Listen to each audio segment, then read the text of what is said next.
President Rivlin weighs in on Jerusalem passport decision.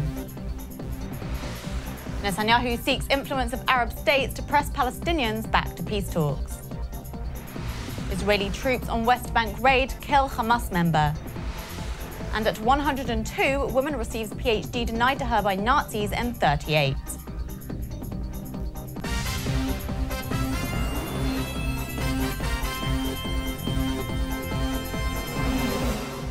Shalom and welcome to the Jerusalem Post News.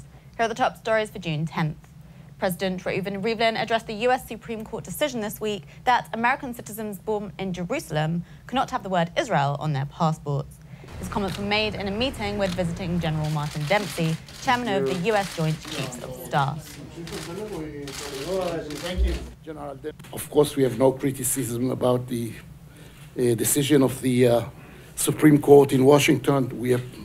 We are saluting the law, the rule of law, and we appreciate and we understand that they have decided not upon if Jerusalem is part of Israel or not, but who is going to decide upon every one of those matters once it is a matter that goes between the Congress and the administration and the president. And they have ruled what they had to rule. But I would like only to mention that I'm a Jerusalemite. And although I was born almost 9 years before the foundation of the State of Israel, I was born in Israel. Prime Minister Benjamin Netanyahu addressed the annual Herzliya conference on Tuesday, where he said he hoped Arab states could influence the Palestinians to return to negotiations with Israel. There might be an opening because some of the Arab states silently agree with what I say, because they might be in a position to influence the Palestinians to adopt a more conciliatory and positive approach. Netanyahu's hour-long speech covered a range of issues, including Iran's nuclear ambitions and a deal with world powers to which Netanyahu is strongly opposed. He also said Palestinian efforts to force a peace deal on Israel through proposals by world powers would be counterproductive.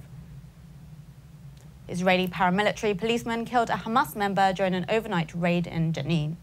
Israel police said a special operation force of the border police shot and injured a man after he approached them with an explosive device at the Jenin refugee camp. Jenin residents and hospital officials said the 23-year-old Palestinian was killed in the early morning. The day before the incident, the man publicly alluded to an upcoming suicide mission in a Facebook post in which he said he had decided to meet God. And a 102-year-old Jewish-German woman has become the oldest person in the world to receive a doctorate. Ingeborg Rappaport received her doctorate at a ceremony on Tuesday, 77 years after finishing her dissertation on diphtheria in 1938. As a Jew, she wasn't allowed to sit the final oral exam under Adolf Hitler's anti-Semitic race laws at the time and could therefore not receive her diploma. Last year, the pediatrician's son approached Hamburg University, asking them if they would consider giving her the degree. The university agreed on the conditions she sit the oral exam. Rappaport spent months studying developments in the field of diphtheria and passed the exam. Ich bin froh, dass es zu Ende ist, ehrlich gesagt. So aufregend war das? Ja, natürlich. Ich habe es auch verdient, jetzt aufzuhören. Genau. Ja? And that's it for today. We'll be back tomorrow with more news from Israel. Until then, shalom from the Jerusalem Post studio.